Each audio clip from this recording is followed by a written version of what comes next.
It's a way of the Mr. Quickie, oh yeah. I became an atheist about a year before I left the Mormon Church. I'd exposed myself to a book which shot down the various arguments for God's existence which I'd previously found so compelling. Mostly because I never knew there was another side, a refutation. Realizing I'd been played, I began looking at my particular religion, Mormonism, which is based entirely on the empirical claims Joseph Smith made regarding the Native Americans. This was right around the time that the DNA studies began showing, shock of all shocks, that the Native Americans were not, in fact, Hebrews. Whoops! At that point, I found myself suffering a severe lack of confidence. I knew I wasn't a stupid person, and yet for years I'd given my life over to this nonsense. At the time, I didn't really care how or why. I just wanted to make sure that never happened again. This is when I began to study critical thinking in earnest.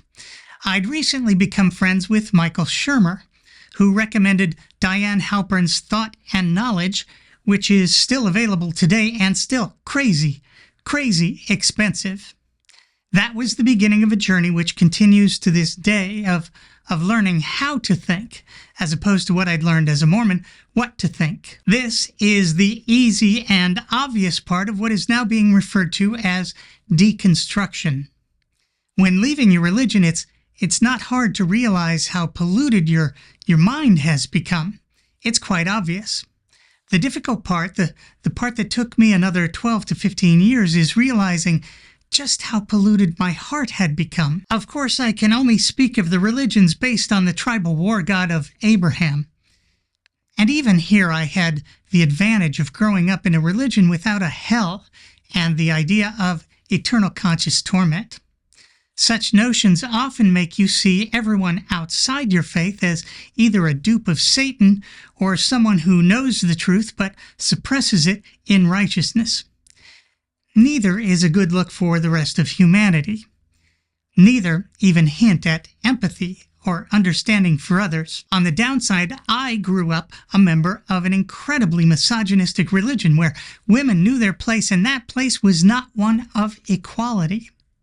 Coming to understand my own implicit and explicit biases regarding my attitudes towards women took a good deal of time and effort, and is an ongoing process. There are many more specifics I could get into, especially growing up in a religion where black men couldn't hold the priesthood and were seen as inferior until I was 13 and the ban was lifted. But there's a more general principle to be discovered here. The religions based on the tribal war god of Abraham require us to suppress our natural inclinations towards empathy, understanding, and fairness.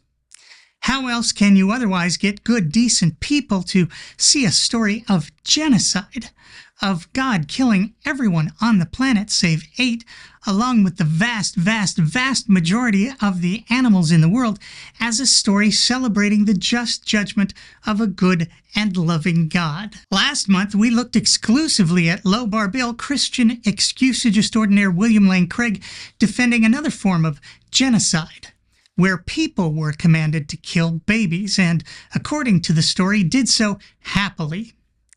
This, too, is a story Jews and Christians frequently embrace without question. Some even defend the story as an act of moral obligation. Bill, could you murder a baby?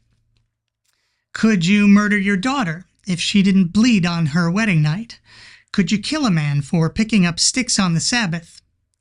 Could you see dozens of children mauled to death by a couple of bears as an act of divine judgment? How about the killing of David's son, serving as a punishment for David's sin? It's pretty easy to see how religion pollutes the mind. But having left religion, have you considered the many ways religion has polluted your heart? If you haven't, you may be only halfway or less through the deconstruction process. That's what we'll look at next time. Until then, I'm me. Thanks for watching.